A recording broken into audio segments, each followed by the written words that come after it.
সৌদিতে ছিলাম আমি, মদিনাতে ওই সময় আমার চোখে পানি চলে এসেছে। আল্লাহ, ছোট্ট মাত্র 11 বছর বয়স, 2 চোখ নেই, পুরা কোরআন শরীফ আয়ত্ত করে ফেলেছে, সুন্দর করে তেলাওয়াত করছিল।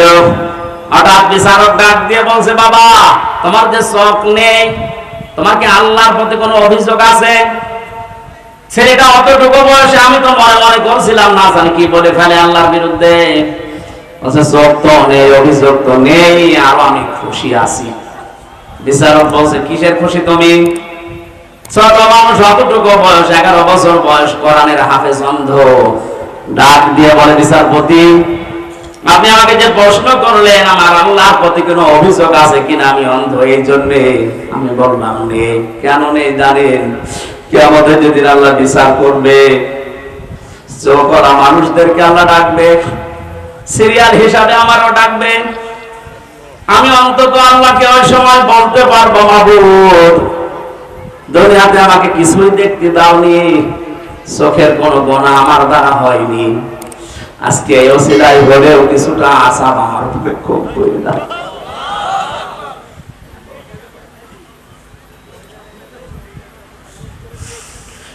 কাবার সামনে নিয়ে মানুষ এই কথাগুলো আল্লাহকে শোনাচ্ছে, আল্লাহুম্মা ইন্না আলাইয়া হুকুকান ফিমা বাইনি ওয়া বাইনিকা। হে মাবুদ, তুমি তো আমার মালিক, আমি তোমার চাকর, গোলাম, সার্ভেন্ট, বান্দা, ভিদ্ধ যাই বলেন। আমি তো নেই থেকে হামজা হয়েছি। 40 দিন মায়ের রেহেমের ভেতরে হামজা ঝুলেছিল এভাবে, এটা আপনি একটু দেখতে পাবেন। আমি যেহেতু ওই আয়াত পড়ি না, এই জন্য ওই দিকে যাচ্ছি না। 40 দিনে 6 মাস যখন হয়ে যায় মায়ের পেটে, তখন আমার খাবারের প্রয়োজন দেখা দেয়। পৃথিবীর কোন মানুষ আমাকে ওই জায়গায় খাবার দেয়নি। মহান আল্লাহ তার রব নামের খাতিরে না চাওয়ার আগে খাবার পৌঁছিয়ে দিয়েছে। আল্লাহ রাব্বুল আলামিন বলেন, 13টা জিনিসের ভেতরে যেহেতু 8টা পেয়েছি, এখনো 5টা লাগবে। আমি যে রব নাম নিয়েছি, এজন্য রবের কারণে তোরে 5টা জিনিস ফিরিয়ে দিয়েছি। তার ভেতরে শ্রবণ শক্তি, দর্শন শক্তি, বাক শক্তি, আকেল শক্তি আর ঘ্রাণ শক্তি। একটাও যদি কম দিতাম, দুনিয়ায় আসতে কিন্তু অপূর্ণাঙ্গ হয়ে পূর্ণাঙ্গ হয়ে আসতে পারবে না। আমরা পৃথিবীতে এসে হয়তো এগুলো অনেকে নষ্ট করে ফেলি। এই যে আমার কানটা আজ 2 দিন আমি নষ্ট করে ফেলেছি। এই ভক্তবৃন্দ যারা আছে এরা আদর করে আমার আইসক্রিম খাওয়াইছে।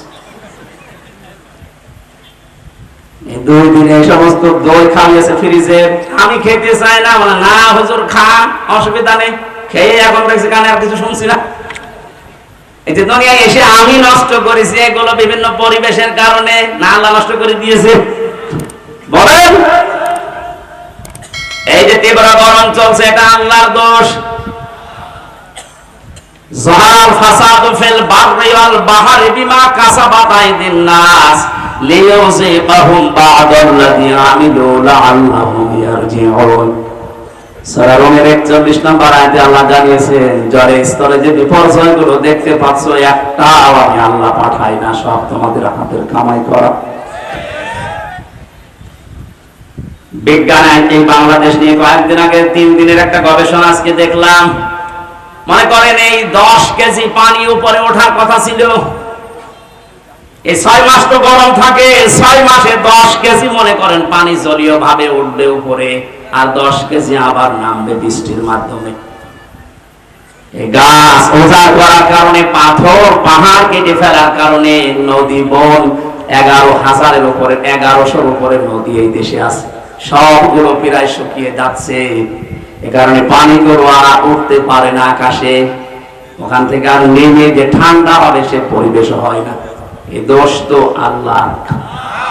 এমন উত্তম প্রতিবেশী আমরা পেয়েছি, পানি দেওয়ার সময় পানি দিতে চাই না, আর যখন লাগবে না এমন দেওয়া দেয় আমরা ভেসে যাই। প্রতিবেশীর কাজ হলো এটা। অথচ প্রতিবেশীর যত হক, আমি আরো নিচে নামতে পারতাম, পারলাম না।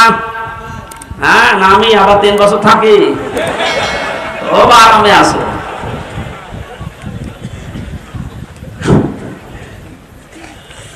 বিভিন্ন ধর্মীয় গোড়ামি বিশ্বাসের কারণে ওই সমস্ত জাতিরা তারা বিভিন্ন জিনিস পুড়িয়ে ফেলে, অথচ ওগুলো পুড়িয়ে ফেলার নিয়ম না, মাটির নিচে পুঁতে ফেলার নিয়ম, ওগুলো যেন পচে সার হয়, ওগুলো যে জমি উর্বর হয়, এই নিয়ম ছিল ইসলামের। এই যে মানুষকে মাটি দেওয়া হয়, অন্যান্য জাতিরা পুড়িয়ে ফেলে, কত পার্থক্য আপনি একটু যদি দৃষ্টি দিয়ে দেখেন, সব তো যেয়ে পড়বে আমাদের প্রতিবেশীর উপর। এজন্য কিছু বলতে পারছি না। মা রান্না করছিল, ছেলেকে বলছে যে 50টা টাকা দিলাম তেল নিয়ে আয়, ও তরকারি আমার চুলার উপরে রান্না হচ্ছে না, ও তরকারি রান্না দেখতেছে, বাজারে যে রাস্তার মাঝখানে দেখে মার্বেল খেলা হচ্ছে, 50 টাকা দিয়ে মার্বেল কিনে খেলা আরম্ভ করিস, 50 টাকায় হেরে গেছে। 3 ঘন্টা পরে বাড়িতে আসে, মা তো সেরকম রেগে আছে, ওই যে তরকারি যেটা চুলায় দেয় আর নাড়ে, ওর নাম কি? ও যখন বাড়িতে এসেছে ডাক দিয়ে বলে, ওই হামজা টাকা কই? কথা বলে না। তেল কই? কথা বলে না। 3 ঘন্টা কোথায় ছিলি? কথা বলে না। 3টা প্রশ্নের জবাব আমার জানা নেই। আসতে বলেন, আমি বললেই মার খাবো, না বললেও কথা বলে। প্রশ্নের জবাব গুলো কি আমার জানা নেই? বলতে পারবো, বললেই মারবে। আবার যদি চুপ করে থাকে যে বলবো না, তাও মারবে। তারপরে যদি একটু বুদ্ধিমান হয়ে থাকে, অন্তত 4-5টা মায়ের খাই, তারপরও বলবো না, বললেই সমস্যা। মায়ের উপর দিয়ে যাক, এই জন্য 3 বছর মায়ের উপর দিয়ে গিয়েছে। আপনারা যারা মানুষ পুড়িয়ে ফেলেন, পরিবেশের যে কি ক্ষতি হয় আপনি জানেন। এই খড় কোটা যেগুলো বিভিন্ন আবর্জনা মনে করে আপনি পুড়িয়ে ফেলছেন, না, এটা নিয়ম নয়। বিশ্ব নবী 1500 বছর আগে এটা নিষেধ করে দিয়েছেন, মাটির নিচে দিয়ে দাও, এগুলো সার হয়ে যাবে, মাটির উর্বর শক্তি, খাদ্য তৈরি করার যে শক্তিটা আল্লাহ বাড়িয়ে দেবে। এই জন্য পানি ওঠা এখন বন্ধ। হয়তো 10 কেজি ওঠার কথা ছিল, উঠে চলে গেছে বিভিন্ন কায়দায়। এখন যে নামবে যে সমস্ত জায়গায়, ওই জায়গাগুলো পানি নামানোর জন্য যেটা দরকার ওই জিনিস নেই। আলাদা কি করে? আমরা তো গাছ কেটে সব শেষ করে ফেলি, পাহাড়গুলো উজাড় করে ফেলি। এরপরে যেখান থেকে আসা দরকার 1100 বিল খাল নদী নালা যদি ভরাট থাকতো, এত গরমের ভেতরে আমাদের এই কয়দিন কষ্ট করা লাগতো না। পাটের ফসল আমরা পেয়েছি, আল্লাহ বলেন আমি একটু মজা চাকাই মাঝে মাঝে, দেখি ওরা ফিরে আসে কিনা।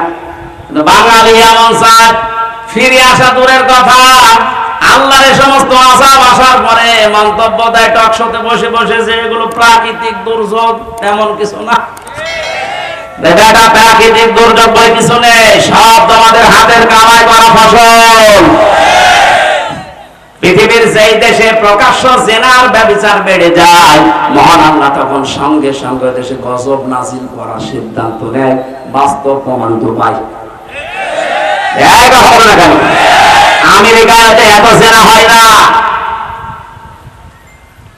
বড় বড় ভবনগুলো সব জেনার কারখানা। আল্লাহ শরীরের বাইরে চলে গেছেন, বিমানবন্দর পর্যন্ত ভাসিয়ে দিয়েছে। যা এখন ঘাস গিয়ে উঠতে ওদের 10 বছর লাগবে।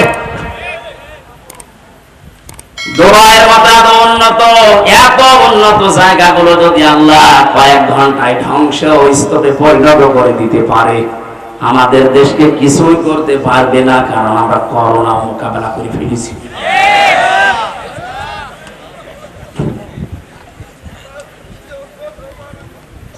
না ভাই, হচ্ছে না। আমরা যেন ফিরে আসি, আমরা এই আযাব গজব গুলো মাঝে মাঝে পাঠাই। আমরা তো ফিরে আসি না, আমাদের বৃদ্ধি আরো বাড়ে। জোরে বলেন নাউযুবিল্লাহ। আজ আমাদের এই পাপের ফসলের কারণে হাজারো সৃষ্টি কষ্ট পাচ্ছে। বলেন,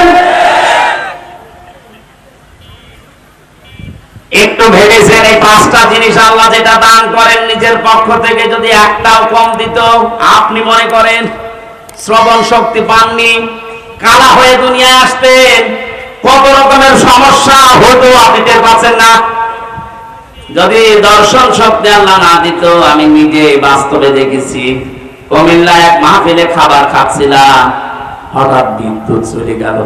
পাশে এক অন্ধ বসে খাবার খাচ্ছিল, আমরা চিল্লা পাল্লা করছি, তাড়াতাড়ি কারেন্টের ব্যবস্থা করেন, আলো কই। হঠাৎ অন্ধ আমার হাত চেপে ধরে বলছে, হুজুর মাত্র 2 মিনিট কারেন্ট চলে গেছে, আপনি চিল্লাচ্ছেন। অথচ আজ 11 বছর, 40 বছর হয়ে গেল আমার জীবনে কোনো কারেন্ট নেই। 40টা বছর আমি চোখে দেখি না, আমি তো চিল্লালাম না।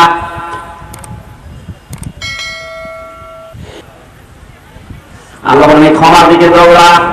এটা যদি না পায় জীবনে, তার পুরা জীবনটাই ব্যর্থ। ফেরাউন ক্ষমা পায়নি, এজন্য 650 বছর রাজত্ব করে ওর জীবন ব্যর্থ। বলেন আজ যারা 41 সাল 71 সাল টার্গেট দেন, 71 না কিয়ামত পর্যন্ত যদি আপনি হায়াত পান আর ক্ষমতায় থাকেন, আল্লাহ পাক যদি আপনাকে মাফ না করে, আপনার পুরা কাজ জীবন ব্যর্থ। কি করবেন আপনি জীবনে? নাই সন্তানাদি বেশি জন্ম দিলেন, বেশি খাবার খেলেন, বেশি দিন বেঁচে থাকলেন, এই শেষ। আপনি একদিন না একদিন তো মরবেন, মাস্ট বি মরবেনই।